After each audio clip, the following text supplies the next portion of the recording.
దేవసుతం దేవం కంసచాణూరమర్దనం దేవకీ పరమానందం కృష్ణం వందే జగద్గురుం. గురుర్బ్రహ్మా గురుర్విష్ణుః గురుర్దేవో మహేశ్వరః గురు సాక్షాత్ పరబ్రహ్మ తస్మై శ్రీ గురవే నమః. మాతృదేవో భవ పితృదేవో భవ ఆచార్య దేవో భవ. ఆత్మీయులారా, ఈరోజు మన నారాయణానంద స్వామి వారు చాలా చక్కని కథ ద్వారా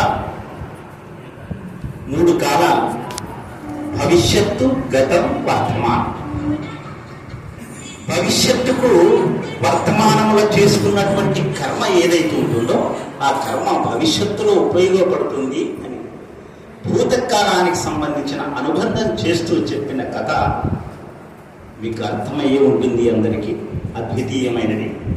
అలాగే పురుషోత్తమ యోగం గురించి శ్రీకృష్ణ పరమాత్మ చెప్పినటువంటి అంశాలని నారాయణ గారు చాలా చక్కగా సెలవిచ్చారు. అయితే ఒక్కొక్కసారి మైకు దగ్గర లేకపోవడం వల్ల, అంటే మైకు పట్టుకునే విధానంలో కొంచెం దూరం ఉండేసరికి శబ్దం విని రాకుండొచ్చు.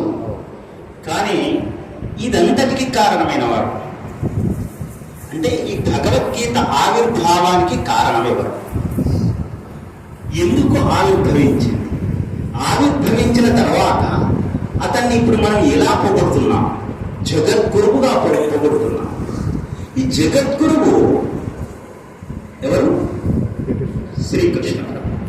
శ్రీకృష్ణ పరమాత్మ జగద్గురువే. కానీ చిన్ననాడు ఎన్ని చేష్టలు చేశారో ఒక్కసారి గుర్తుకు తెచ్చుకోండి.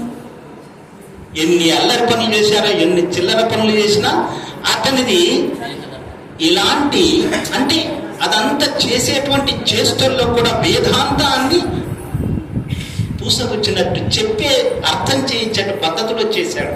చిన్నప్పుడు చేసిన ఆ చేష్టల్లో కూడా అదే ఆయన యొక్క పూర్తిగా అర్థం చేయడానికి చిన్ననాడు జరిగినటువంటి సంఘటన.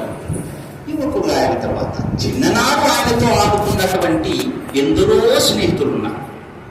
ఎందుకు ఇక్కడి నుంచి మొదలు పెడుతున్నానంటే, ఈరోజు స్నేహితుల దినోత్సవం.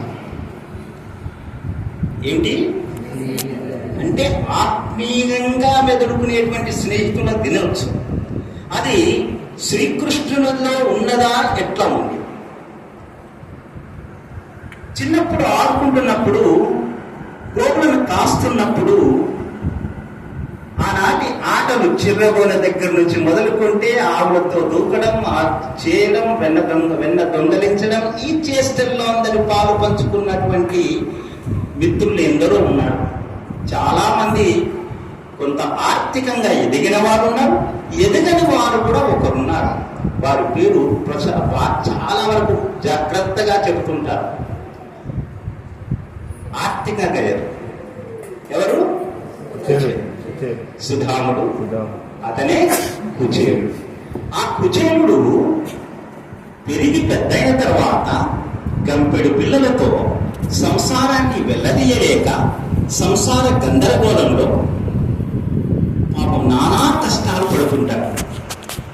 అలాంటి కష్టపడుతున్న నేపథ్యంలో వాళ్ళ భార్య అంటుంది, ఏమండి, ఏంటి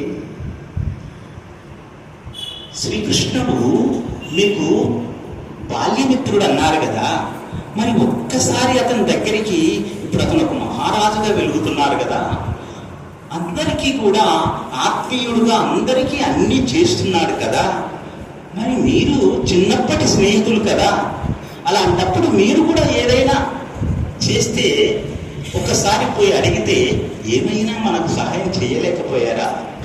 చేస్తారు, మీరు వెళ్ళండి. ఏమోని చిన్నప్పుడు ఆడుకున్నా, ఇప్పుడు వాళ్ళు రాజులు, ఎక్కడ చూసినా భటులు కాపలా ఉంటారు. గేటు దాటనిస్తారా ఈ గుడ్డలతో నేను వెళ్తే? వాళ్ళు ఎక్కడ తరిమేస్తారో ఏమో. అయినా భార్య బలవంతం మీద శ్రీకృష్ణ పరమాత్మ ఎక్కడ ఉంటాడో అంటే అప్పుడు పరమాత్ముడు కాడు, అప్పుడు రాజుగా వ్యవహరిస్తున్న ఆ సందర్భంలో రాజ దర్బార్కి వెళ్తాడు స్వయంగా. అయ్యా, నేను శ్రీకృష్ణుని యొక్క బాల్య స్నేహితుడిని, ఒకసారి నన్ను శ్రీకృష్ణుడు వారితో మాట్లాడదా? నువ్వేంటే ఆ బాల్య స్నేహితుడి, నీ ఆకారము ఏంటి, నువ్వు ఎక్కడో మామూలుగా ఉన్నటువంటి ఆయనకు నీకు పోలికలెక్కడి అని చెప్పి అక్కడి నుంచి వెళ్ళగొట్టే ప్రయత్నం చేస్తుంటారు భటులు. వాళ్ళ విధే అది కదా.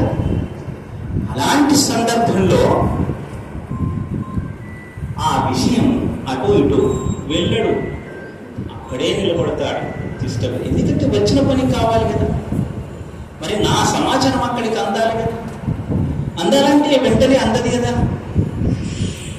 అప్పుడు ఆ విషయాన్ని మొత్తం మీద చేరేట్టుగా కొద్దిసేపు అల్లరి చేసేట్టుగా అక్కడే ఉంటే వాళ్ళు అటుపోవయా ఇటుపోవయా ఎందుకు నిలబడడం ఇట్లా ఇవన్నీ అంటున్నప్పుడు సందర్భంలో ఎవరో ఒకరు పోయి, మీ చిన్ననాటి స్నేహితుడట